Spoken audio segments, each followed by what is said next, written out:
of the second speaker or second personality who had a great impact on my life, and that was Dr. Israr Ahmed.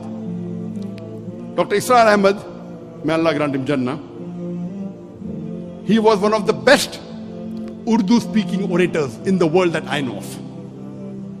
So I traveled all the way to Pakistan in 1991 to meet Dr. Israr Ahmed. He was a medical doctor. He wasn't trained in any Islamic institute or Islamic university. He was a medical doctor inspired by Maududi, Jamaat Islami, went to Tabligh Jamaat, they started his own organization, Tanzim Islam. I went to Lahore to meet him. And I was shocked at his simplicity. The command that he has over the Quran. He also speaks in English, but mainly in Urdu. And I was impressed by it. So I purchased all his video cassettes and added to the video cassette library. And to cut the story short, I learned many things from him. I'll just mention two important things I learned. Number one, he told me that I told about my background. I'm a medical doctor. I've just passed. And in 1991, I finished my medical studies and I was doing my internship when we started the organization. In 1991, in 1990, I finished my medical studies. For 1 year, there was internship. And during internship, I had more time, so we started the organization. So I told him, I've just finished my medical studies. I would like to become a surgeon, do my MS, and I'm interested in Dawah. So he told me, son, you have to choose between the two. Either you choose your medical practice or Dawah. I, being a medical doctor, I practiced for 7 years and tried to do both. I could not. If you want to specialize, choose between the two one thing. Then, after his guidance, I chose to become a Dai. The second thing I learned from him was, he told me that if you want to become a Dai, see to it that you make your personal needs the minimum. I said, why?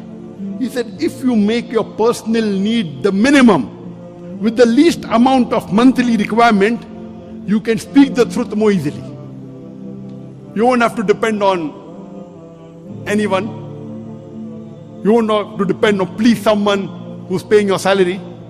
See to it that your needs are the least. And I saw that he had such a big institution, but what a simple man, Dr. Israr Ahmed. May Allah grant him Jannah.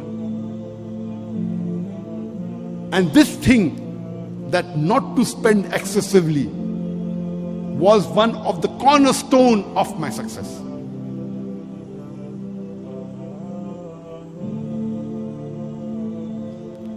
Just in case I forget,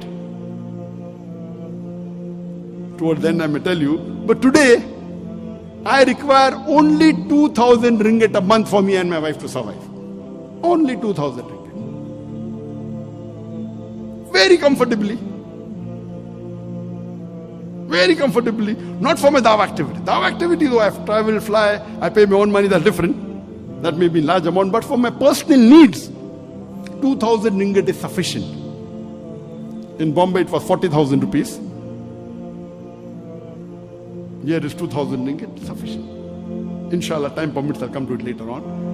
So these two things I learned from Sheikh Ahmed Deedat. And when I came back, I told my parents. Initially, when we started the organization, Islam Research Foundation, I told my parents I will only be giving 2 hours a week. Because once I finished my internship, when I joined the MS surgery, I have to be there 24/6 or 6.5. Maybe I get half a day in a week free. So I spend some time with my family and 2 hours in this organization. But then I decided I will not do my post-graduation.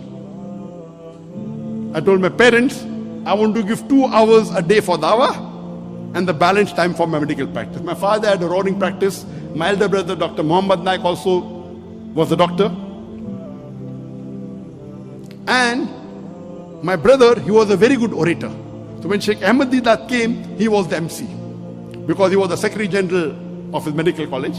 Very good orator. Not an Islamic speaker, but a general orator. So that's how Sheikh Deedat was impressed. So I told my parents, 2 hours dawah, remaining medical practice. After a couple of months, I said 50% dawah, 50% medical practice. They said no problem. Then I said 2 hours medical practice, remaining dawah. They said no problem. Then after maybe a year or so, I said full-time dawah. They said no problem.